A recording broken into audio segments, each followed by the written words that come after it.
Bonjour, mesdames et messieurs, et bienvenue à cette première émission de la nouvelle saison de Vos Nouvelles du Sud-Ouest.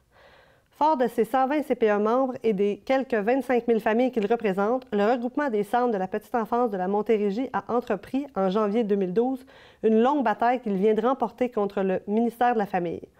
Donc, pour en parler, j'ai avec moi la directrice générale du regroupement des centres de la petite enfance de la Montérégie, donc Mme Claudette Pitt-Robin. Bonjour, Mme Pitt-Robin. Bonjour. Merci de prendre le temps de démystifier ce dossier-là avec nous. Avec plaisir. Pouvez-vous, dans un premier temps, nous résumer en fait l'origine de cette bataille judiciaire qui a pris naissance, on le rappelle, il y a presque 4 ans, donc il y a 3 ans et demi déjà? Oui, c'est ça. C'est parce que nous avons des rencontres régulières avec les directions générales des CPE.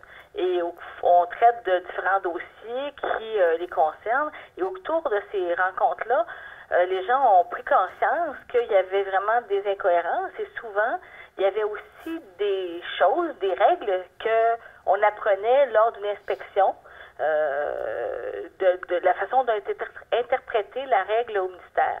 Donc, fort du fait qu'on a vu que dans d'autres ministères, c'est possible que d'avoir la liste de sur quoi on est inspecté. Par exemple, au MAPAC, on voit les résultats régulièrement. Les gens savent sur quoi ils sont inspectés. Puis, il y a même un rapport avant le départ de l'inspecteur en disant « j'ai vu ça, ça, ça ». Alors qu'au ministère, ça reste quelque chose de très nébuleux. Et c'est pour ça qu'on a demandé, après avoir s'être informé un peu partout, qu'on puisse avoir accès à ces documents qui sont, dans le fond, la grille d'inspection et également les notes des inspecteurs pour voir quelle est l'interprétation de chacun des articles de la réglementation. Puisque, en principe, je dois savoir sur quoi je vais être inspecté, tout simplement pour être sûr que l'inspection, on le déplore, c'est souvent une fois par 5 ans. On ne peut pas attendre une fois par 5 ans pour être conforme à la réglementation. C'est quelque chose de important. Alors, on devrait pouvoir être conforme tous les jours et pour ça, il faut savoir ce que veut dire chacun des actes de l'inspection. Et c'était donc dans ce but-là qu'on a fait la demande. Le ministère nous avait refusé directement, donc on a dû faire appel à la Commission d'accès à l'information du Québec. Donc maintenant, ces 2 documents-là qui étaient gardés confidentiels sont rendus publics, doivent être publics. C'est ça, tout à fait. Okay, parfait.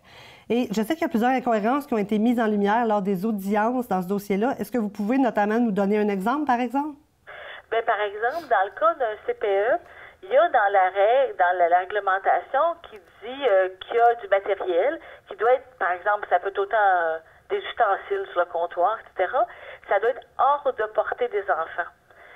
Alors, des gens avaient mesuré à peu près, d'après la taille des enfants. Bon, ce que ça veut dire hors de portée des enfants, il n'y avait pas de norme. Quand est arrivé l'inspecteur, dans un CPE en question, il avait mis le matériel à 1,45 cm, alors que l'inspecteur dit c'est une irrégularité parce que c'est 1,5. Donc, le directeur dit écoutez, si j'avais su que c'est 1,5, je l'aurais mis 1,5. Moi, je suis à peu près. Donc, c'est ce type de choses-là. À des endroits, ça peut être aussi, par exemple, dans la pouponnière, on dit que le lavabo doit être à portée de main de bras de la table à langer. Ça veut dire quoi? Alors, dans un CPE, ça, et l'inspecteur répondait, bien, ça dépend de la longueur des bras de la personne. Mais c'est parce qu'il n'y a pas de bon sens, là. Il doit avoir un espace précis. De toute façon, les installations ne se modifient pas à chaque fois qu'il y a une nouvelle éducatrice.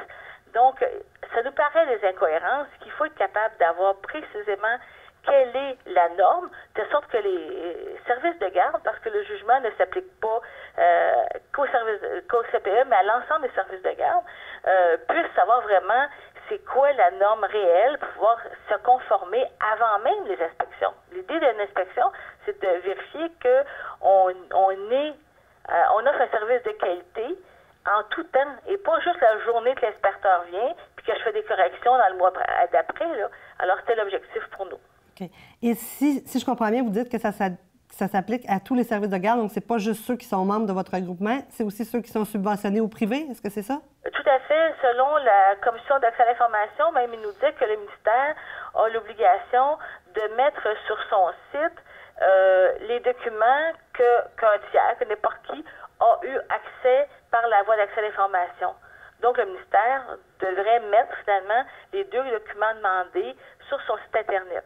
C'est sûr que ça fait déjà quelques années qu'on a demandé. Donc, le ministère nous a fourni, là, dans le moment, les grilles d'inspection, mais de 2011, parce que c'est au moment où il était en vigueur.